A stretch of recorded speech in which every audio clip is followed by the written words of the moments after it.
Good evening, classmates. Good evening, Dr. Gonzalez. My name is Muhammad Adel Hanbali, and this is my presentation for assignment number 1, part 3 of the assignment of the course Management Practices for the 21st Century. The assignment, or this part of the assignment, is related to the value chain activities, managing the value chain, and this is the outline for my presentation. I'll start with a small introduction about the company I chose for this exercise, and then I will answer the questions of the exercise. What is the output of the organization? Describe the value chain activities that the organization uses to produce this output, the desired product attributes by the clients, and finally, the improvements that can be made in the value chain. So the company I chose for the exercise is the company I'm working in. It's called Medicals International. It is based or headquartered in Lebanon, Beirut, but it is a regional company operating in 16 countries in the MENA region, Middle East and North Africa. We are distributors for dental equipments. Our suppliers are mainly in Europe and the US, and we have 4 departments. We have the dental department, ophthalmology, contact lenses, and aesthetics. For this presentation, I will focus on the dental department, which is the department I'm working in. We distribute dental implants that we bring from Europe, from Sweden specifically. And the output, so the output of the organization, I'm considering the organization now as only being the dental department, is providing goods in the market. I will go more into details about how the inputs are transformed into outputs that are the goods in the coming section. So the value chain activities, and before I start with the value chain activity, I would just want to remind you of the definition of the value chain that I got from our book, Contemporary Management, 7th edition. So the value chain is a set of activities that an organization carries out to deliver a valuable product to the market. And here I also want to add that the value chain, each set of activity of the value chain is supposed to increase the value of the output. That can be goods or service, in this case, goods. So these are the value chain activities of my company. We have operation function, marketing and sales function, and finally the service function.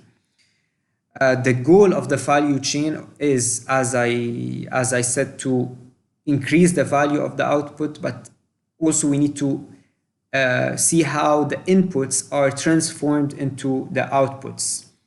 So the inputs, which include the infrastructure of the company, that is the buildings, warehouses, equipments, machines, softwares and hardwares, and the human intellect capitals, human intellect and skills. All of this will help have the outputs that we need, which are providing goods in the markets.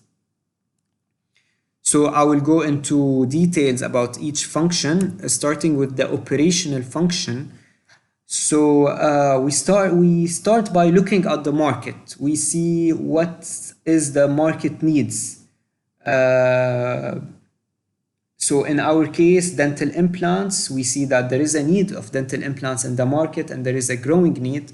So we choose to bring dental implants and sell them in the market. Operational function also include the purchasing of material, and that is based on a history or ratio of sales. Also, we need to store them in our warehouses, and even before we store them, we enter the codes on the system, like the daily operational tasks. Finally, the logistics, which are the monitoring of sales, the monitoring of inventory, stock movement, and the monitoring of employees. So the marketing and sales function, before moving to the marketing and sales function, How this set of activity will increase the value?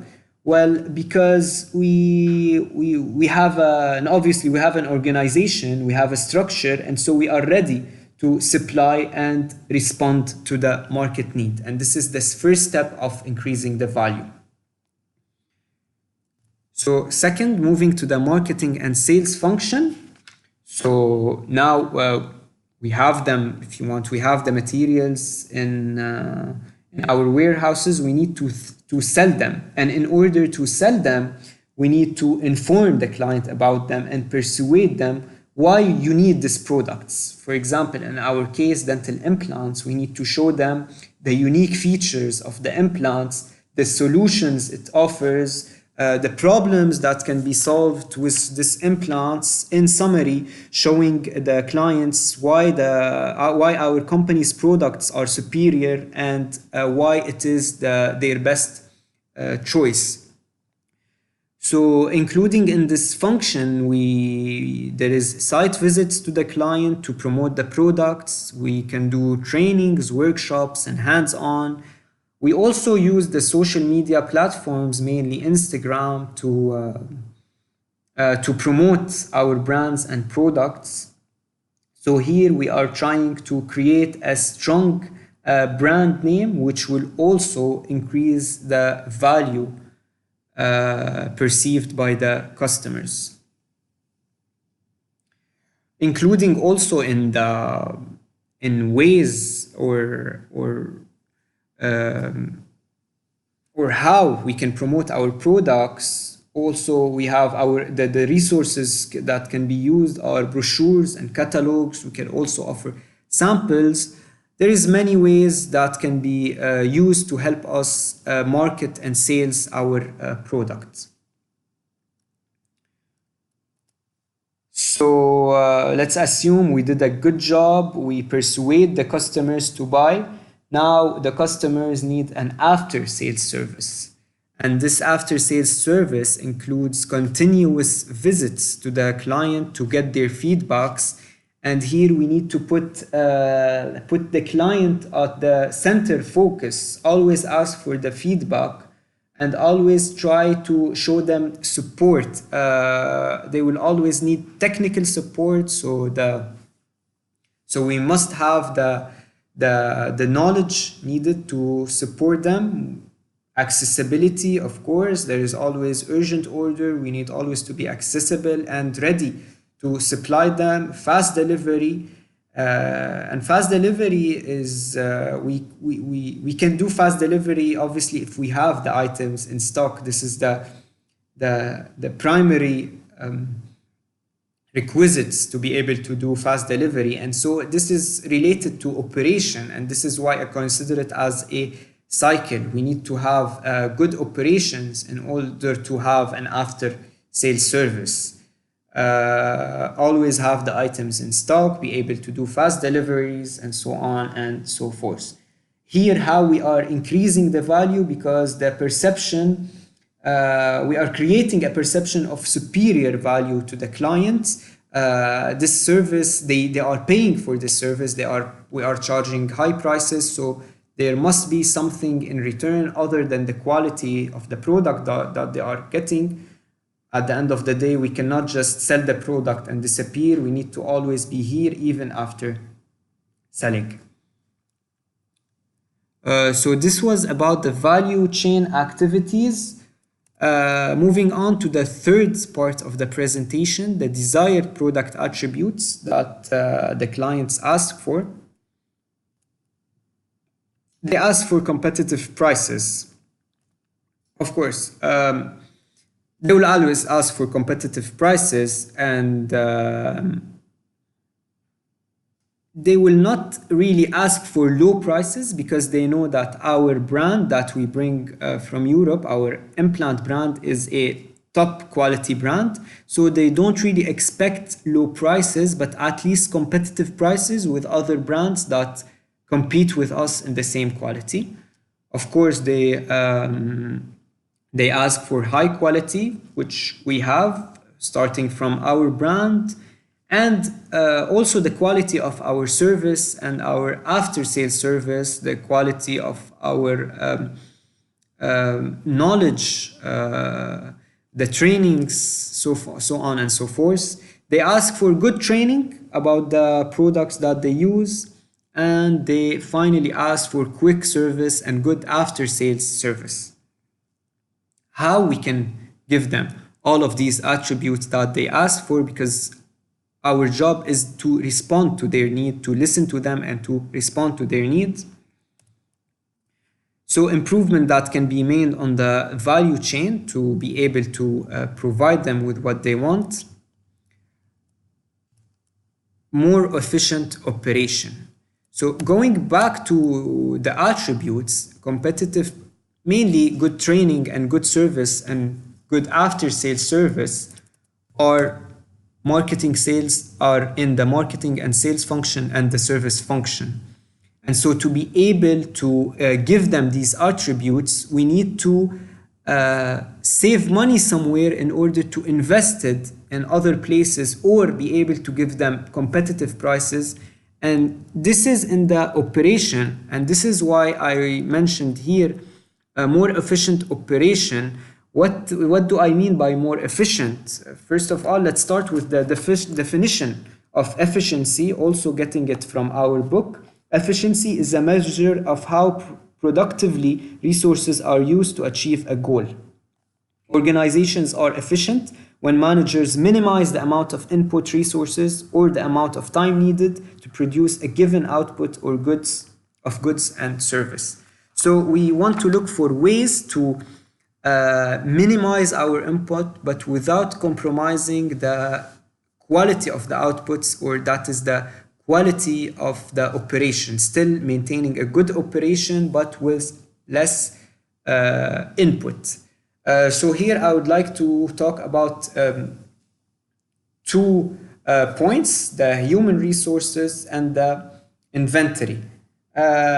Starting with the human resources, there is like a stereotype, let's call it, in our company that, or stereotype about Medicals International, that it is understaffed. The thing is, it is not something, it's not a negative understaffed. Medicals International will never compromise in any case that is necessary for its operation, to any task or any position. But the thing is that Medicals International invest its employee training for them to be able to perform multiple tasks that are even cross-departmental. So for example, let's take my example. I am a sales representative. However, I interfere in many operational tasks, and even after sales, I place orders for the suppliers. I monitor the inventory, the movement of stocks. I do trainings. I do hands-on for the clients. I manage the social media account, and I perform the after-sales service. So we try to give more responsibility and more tasks for the employees to be able to minimize the number of employees needed, and that is translated into minimizing the cost of the organization, and to be able to respond to the client needs. The other point that I want to discuss is the inventory. We try to keep our inventory as low as possible, because high inventory means higher cost. Usually how our orders are done is that we place the order in our Kuwait office, we send it to the headquarters in Beirut, and then the headquarters in Beirut send it to the supplier, and the communication happens with the headquarters. And this is usually taking too much time, because there is too many players. There is the Kuwait office, Beirut office, and the supplier. So that's why it's taking some time for our inventory or for our orders to arrive to our office from the day they were placed. And to be able to be more efficient in this matter, we are trying to minimizing the time needed for our order to come, and we actually we started with it, and this is by means of eliminating the role of the Beirut office, meaning that we place the orders directly from the supplier, and this really will minimize the time needed for our orders to come. And in this case, we can make orders on one month basis. Otherwise, we were making orders 3 or 4 months basis, because we know that our orders will take time. So we make bigger orders so that we keep ourselves in the safe side and not be out of stock. So now with changing the way how orders are placed, we can make smaller order and minimizing the level of our inventory. Also to have less cost and to be able to invest more money in the areas where the clients are asking for support. Basically, that was it. I hope it was comprehensive. Thank you for taking your time listening to my presentation, and yeah, good luck to all. Thank you.